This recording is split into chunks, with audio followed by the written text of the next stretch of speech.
Hello friends, this is Amritpal Kaur and welcome to my channel. Today I am going to discuss the second part of partnership fundamentals.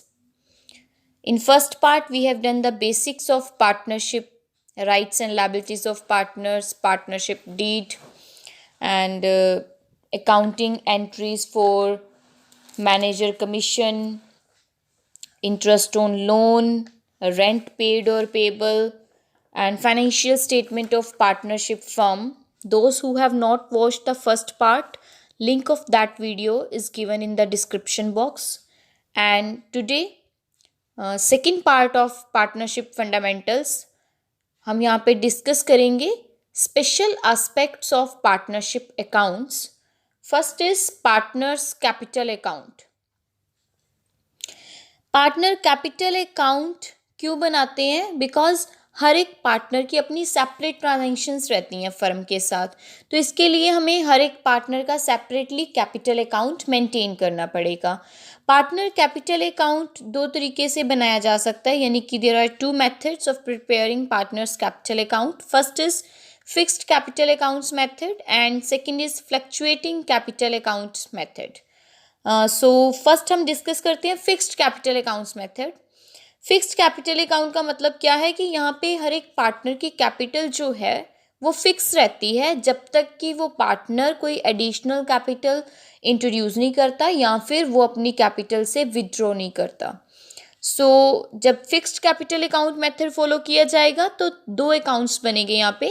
One is capital account and another is current account. जो capital account है वो continuously every year balance show करता रहता है capital का, accept जब तक कोई एडिशनल कैपिटल या विड्रॉल ना किया जाए, और बाकी की सारी ट्रांजैक्शंस करंट अकाउंट में की जाती हैं. करंट अकाउंट में जो भी पार्टनर के इनकम्स हैं वो क्रेडिट साइड में आती हैं. पार्टनर की इनकम यानी कि जो फर्म का खर्चा रहता है that is the income of partner here, like interest on capital, commission, partner salary, P&L appropriation account. ये तो रह गए जो पार्टनर की इनकम है. और डेबिट साइड में क्या रहता है? जो पार्टनर के एक्सपेंसेस रहते हैं या जो ड्रॉ करता है वो drawing against profit, interest on drawings, और अगर कोई लॉस का शेयर मिलता है. और कैपिटल अकाउंट में तो सिर्फ क्या आना है यहाँ पे, जो उसने बैलेंस ब्रॉड डाउन था वो कैरी डाउन रहता है एवरी ईयर, एक्सेप्ट अगर कोई एडिशनल कैपिटल करे तो क्रेडिट हो जाएगा capital account with by cash और बैंक अकाउंट. और अगर कोई ड्रॉ करता है, विड्रॉ करता है against capital drawings, there are two types of drawings. एक तो हमने कैपिटल अकाउंट में करा ड्राइंग अगेंस्ट कैपिटल, और करंट अकाउंट में आता है drawing against profits. So fixed capital accounts method में दो अकाउंट्स मेंटेन किए जाते हैं, partners capital account and partners current account. Next second method जो है वो है fluctuating capital accounts method. Fluctuating capital accounts method, इसमें सिर्फ एक ही अकाउंट मेंटेन किया जाता है कैपिटल अकाउंट, और उसी में सारी ट्रांजैक्शंस रहती हैं जो पिछले में कैपिटल अकाउंट की ट्रांजैक्शन थी, करंट अकाउंट की ट्रांजैक्शन थी, वो सारी यहाँ पे कंबाइंड वे में होंगी पार्टनर कैपिटल अकाउंट में. सो यहाँ पे first of all balance brought down, then additional capital introduce हुई है तो वो हम लिखेंगे क्रेडिट साइड. देन पार्टनर की सारी incomes like interest on capital, commissions, partner salary, और अगर कोई प्रॉफिट मिला है उसे. और डेबिट साइड में अगर उसने कोई विड्रॉल किया है अगेंस्ट कैपिटल, अगर उसने कोई विड्रॉल किया है अगेंस्ट प्रॉफिट, दो तरह की ड्राइंग्स आ गई यहाँ पे. टू कैश और bank account, drawing against capital and drawing against profit आएगा. देन इंटरेस्ट ऑन ड्राइंग, और अगर कोई लॉस है तो बैलेंस कैरीड डाउन यहाँ पे बैलेंसिंग फिगर में शो किया जाएगा. तो ये तो थे हमारे कैपिटल अकाउंट्स को हम कैसे मेंटेन करेंगे हर एक पार्टनर के. नेक्स्ट हमारा टॉपिक है रेम्यूनरेशन. रेम्यूनरेशन मीन्स जो पार्टनर को हमने उसकी सर्विसेज के लिए पे करना है, वो सैलरी भी हो सकती है, कमीशन भी हो सकती है, और दोनों भी हो सकते हैं. और सैलरी और कमीशन जो है वो तभी दी जाएगी अगर पार्टनरशिप डीड अलो करती है. और सेकेंडली तभी दी जाएगी जब उसने कोई प्रॉफिट्स अर्न करे हैं, means it is an appropriation of profit. ये यहाँ पे ज़रूरी नहीं है कि अगर प्रॉफिट्स नहीं है तो ये नहीं देंगे। सैलरी और कमीशन अगर प्रॉफिट्स हैं तभी मिलेंगे। और जो कमीशन है, दो तरीके से चार्ज करते हैं कमीशन। एक है बिफोर कमीशन, और जहाँ पे हमने मतलब रेट ऑफ कमीशन जो है चार्ज करना है बिफोर कमीशन, और दूसरा है हमारा आफ्टर। सो अगर आफ्टर है तो हम डिवाइड में 100 प्लस रेट ऑफ कमीशन करेंगे। अकाउंटिंग ट्रीटमेंट हम कैसे करेंगे रेम्यूनरेशन का? अकाउंटिंग ट्रीटमेंट में पार्टनर्स सैलरीज और कमीशन अकाउंट डेबिट, और इसे हम कहाँ क्रेडिट करेंगे? पार्टनर्स कैपिटल और करंट अकाउंट। अब आपको पता है कि पार्टनर कैपिटल अकाउंट में ये कब होगा? जब फ्लक्चुएटिंग मेथड है, और पार्टनर करंट अकाउंट में तब होगा जब fixed capital method is followed. और अब हमने इस रेम्यूनरेशन अकाउंट को क्लोज करना है, तो कैसे क्लोज करेंगे? हम इसे P&L यानी कि profit and loss appropriation account से चार्ज करेंगे। Profit and loss appropriation account debit to partners salaries और commission account. Interest on partners capital. Interest on capital जो है, जो पार्टनर ने कैपिटल कंट्रीब्यूट की है फर्म में, उसे एक एग्रीड रेट पे इंटरेस्ट मिलता है, और ये जो इंटरेस्ट है वो तब मिलेगा, मतलब पार्टनर की जो ओपनिंग कैपिटल है उसके ऊपर किया जाता है। अब ये पार्टनर की ओपनिंग बैलेंस पे चार्ज किया जाएगा, और अगर इन बिटवीन द ईयर वो एडिशनल कैपिटल या विड्रॉ करता है कैपिटल से, तो उसको हम कैसे ट्रीट करेंगे? अगर उसने एडिशनल कैपिटल इंट्रोड्यूस करी ड्यूरिंग द ईयर, तो इंटरेस्ट कैसे अलो करेंगे? एडिशनल कैपिटल जिस दिन उसने इंट्रोड्यूस करी till the end of the accounting year. For example उसने 1 अक्टूबर 2019 को एडिशनल कैपिटल इंट्रोड्यूस करी 1920 ईयर में, तो अब उसका जो इंटरेस्ट है वो एडिशनल कैपिटल पे उसे किस टर्म के लिए मिलेगा? 1 अक्टूबर 2019 से लेके 31 मार्च 2020 तक। नेक्स्ट, अगर वो विड्रॉ कर लेता है ड्यूरिंग द ईयर, तो उसे इंटरेस्ट नहीं मिलेगा from the date of withdrawal of capital till the end of the accounting year. अगर सेम वो 1 अक्टूबर 2019 को विड्रॉ कर लेता, तो 1 अक्टूबर 2019 तक ही उसे इंटरेस्ट मिलेगा। 1 अक्टूबर 2019 से लेके 31 मार्च 2020 तक उसे इंटरेस्ट नहीं मिलेगा। अब इंटरेस्ट ऑन कैपिटल के लिए क्या प्रोविजंस रहते हैं? अगर पार्टनरशिप डीड एग्जिस्ट नहीं करती है या इंटरेस्ट ऑन कैपिटल के बारे में कोई बात ही नहीं की गई है, तो वहाँ पे इंटरेस्ट ऑन कैपिटल नहीं मिलेगा। जब पार्टनरशिप डीड, सेकंड केस है, जब partnership deed interest on capital provide तो करती है, बट ये नहीं बताया जाता कि ये इंटरेस्ट जो है वो चार्ज है या एप्रोप्रिएशन है। चार्ज और एप्रोप्रिएशन तो आपको वर्ड्स क्लियर है ना। जो चीज़ चार्ज होती है इट मीन्स कि वो चाहे फर्म प्रॉफिट्स में हो या लॉसेस में हो, वो चीज़ देनी ही पड़ती है। लेकिन एप्रोप्रिएशन में सिर्फ प्रॉफिट्स पर ही देना होता है। तो इस सिचुएशन में क्या रहता है? अगर सिचुएशन 1 लॉस में है फर्म, तो इंटरेस्ट ऑन कैपिटल नहीं मिलेगा। अगर सिचुएशन 2 प्रॉफिट जो है वो या तो इक्वल है या ज़्यादा है इंटरेस्ट से, तो इंटरेस्ट ऑन कैपिटल मिल जाएगा जितना डीड में बोला गया है। सिचुएशन 3 में जब प्रॉफिट्स कम है इंटरेस्ट ऑन कैपिटल से, जितने इंटरेस्ट ऑन कैपिटल बनता है प्रॉफिट उससे कम है, तो वो रेशो में मिलेगा, प्रोपोर्शनेटली मिलेगा। इंटरेस्ट ऑन कैपिटल मिलेगा तो है, बट रेशियो में मिलेगा। अब अगर स्पेशली उन्होंने मेंशन कर दिया है कि जो इंटरेस्ट ऑन कैपिटल है वो एज अ चार्ज लिखा जाएगा, तब तो हमें देना ही पड़ेगा, whether the firm is earning profits और लॉसेस। नेक्स्ट हमारा टॉपिक रहता है, अगर पार्टनर ने ड्राइंग्स करी, ड्राइंग अगेंस्ट कैपिटल भी हो सकती हैं, ड्राइंग अगेंस्ट प्रॉफिट्स भी हो सकती हैं, तो अब इस केस में इंटरेस्ट का क्या प्रोविज़न रहता है? अगर ड्राइंग अगेंस्ट कैपिटल है तो ड्राइंग अगेंस्ट कैपिटल हमारे कैपिटल अकाउंट से यानी कि पार्टनर के कैपिटल अकाउंट से डेबिट होती हैं, तो इट मीन्स कि उसे इंटरेस्ट ऑन कैपिटल नहीं मिलता जब वो विड्रॉ कर लेता है कैपिटल, तो ये तो हमने अभी अभी पढ़ा। तो इसका तो इंटरेस्ट ऑन ड्राइंग के साथ कोई कनेक्शन नहीं हुआ, इसका कनेक्शन किसके साथ है, इंटरेस्ट ऑन कैपिटल के साथ। अगर वो विड्रॉ करता है अगेंस्ट कैपिटल तो उसे इंटरेस्ट ऑन कैपिटल नहीं मिलेगा। Next is drawing against profits.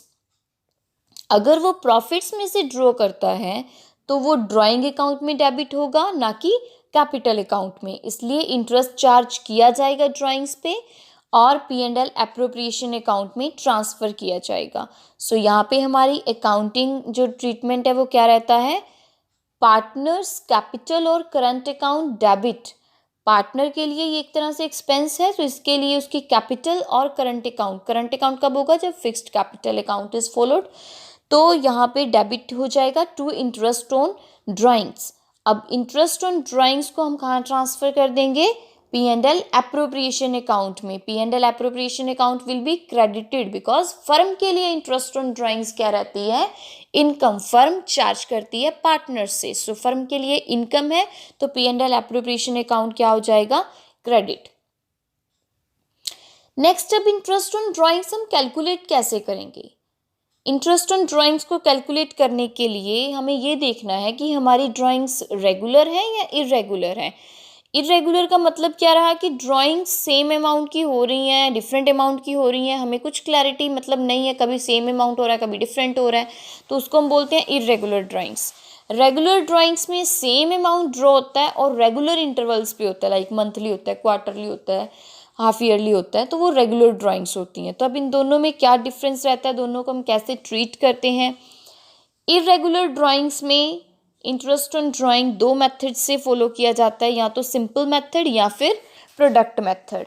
Simple method में तो हम इंटरेस्ट ऑन ड्राइंग्स जिस जिस टाइम पीरियड पे निकली उस उतने टाइम पीरियड के लिए हम कैलकुलेट करते रहते हैं। फॉर एग्जांपल हमारा 1 अप्रैल 19 टू 31 मार्च 20 ईयर चल रहा है, तो हम उसमें अगर 1 मई को होती है ड्राइंग्स तो 1 मई से लेके 31 मार्च तक चार्ज करेंगे। देन 1 जुलाई को होगी आगे जाके, फिर हम जितने मंथ्स पीछे बचते हैं फिर उनके लिए चार्ज करते हैं।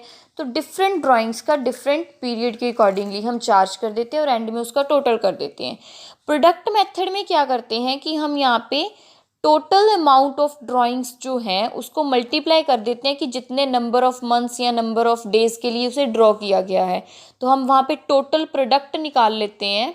जैसे यहाँ पे 1 मई को अगर निकाली 2000 की ड्राइंग्स, तो पीछे जो 11 मंथ्स बचे हम उसको 2000 इंटू 11 करके प्रोडक्ट निकाल लेंगे 22,000, और फिर सारे प्रोडक्ट का टोटल कर लेंगे जितने भी प्रोडक्ट आएंगे, और उस प्रोडक्ट के टोटल को रेट ऑफ इंटरेस्ट से मल्टीप्लाई डिवाइड बाय 100 इंटू 1/12, और अगर हम मंथली कर रहे हैं तो 1/12 या फिर डेज वाइज कर रहे हैं तो 1/365। और नेक्स्ट है रेगुलर ड्राइंग्स। अगर रेगुलर ड्राइंग्स होती हैं तो क्या प्रोसीजर रहेगा। अब रेगुलर ड्राइंग्स का मतलब क्या था कि हम इक्वल या सेम अमाउंट ड्रॉ कर रहे हैं और रेगुलर इंटरवल्स पे कर रहे हैं। तो यहाँ पे इंटरेस्ट ऑन ड्राइंग्स कैसे कैलकुलेट होगा, हम टोटल ड्राइंग्स निकाल लेंगे ईयर की into rate of interest divide by 100 into average period divide by 12। अब ये एवरेज पीरियड क्या है, एवरेज पीरियड का मतलब है कि months left after first drawing, जब उसने फर्स्ट ड्राइंग करी उसके बाद कितने मंथ्स बचे, plus months left after last drawing के बाद कितने मंथ्स बचे, डिवाइड बाय 2। सो अब इसको हम थोड़ा सा इवेल्युएट कर लेते हैं। फॉर एग्जाम्पल अगर वो in the beginning of every month करता है, मतलब एवरी मंथ वो बिगिनिंग में ड्राइंग कर रहा है, तो हम देखते हैं कि एवरेज पीरियड हमारा क्या आएगा। फॉर एग्जाम्पल उसने करा पहले 1 अप्रैल को, 1 अप्रैल को अगर वो ड्राइंग करते तो पीछे कितने मंथ्स हैं, पूरे के पूरे 12 मंथ्स बचे हुए हैं। अब उसकी लास्ट ड्राइंग्स कब होंगी, 1 मार्च को।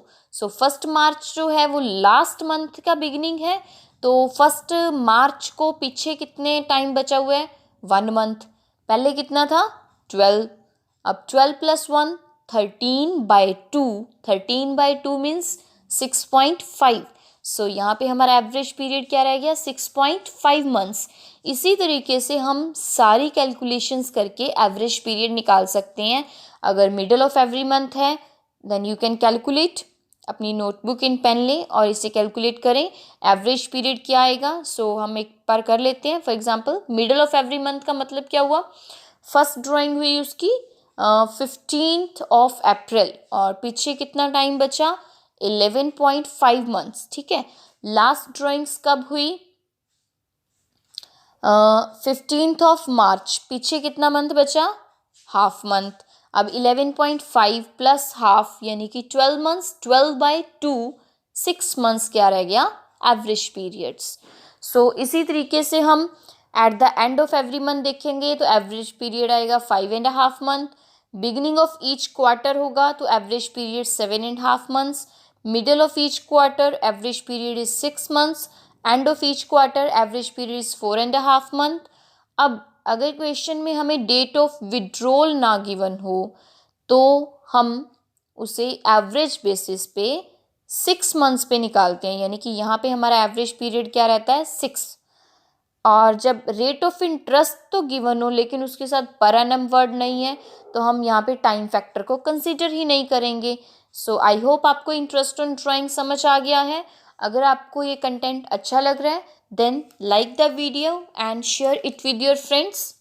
सो नेक्स्ट हमारा टॉपिक है पास्ट एडजस्टमेंट्स। पास्ट एडजस्टमेंट्स का मतलब क्या है कि इन पास्ट फर्म से कुछ गलतियां रह गई हैं बुक्स क्लोज हो गई हैं लेकिन फर्म ने कुछ गलतियां कर दी हैं, एरर्स हो गई हैं, तो अब वो उनको रेक्टिफाई करना चाहते हैं। रेक्टिफाई करने के उनके पास दो तरीके हैं कि या तो वो एक सिंगल एडजस्टमेंट करें या फिर अलग अलग एडजस्टमेंट एंट्रीज करें। तो जब उसने सिंगल एडजस्टमेंट एंट्री करनी है तो उसके लिए एक टेबल क्रिएट किया जाएगा जिसको कि हम एनालिटिकल टेबल बोलते हैं।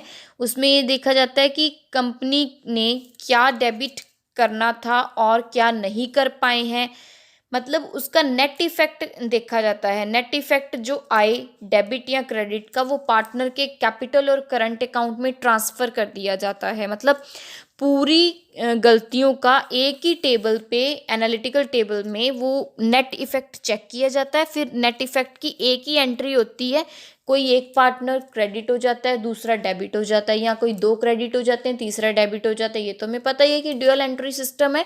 सो हमारा डेबिट और क्रेडिट का टोटल तो सेम रहेगा।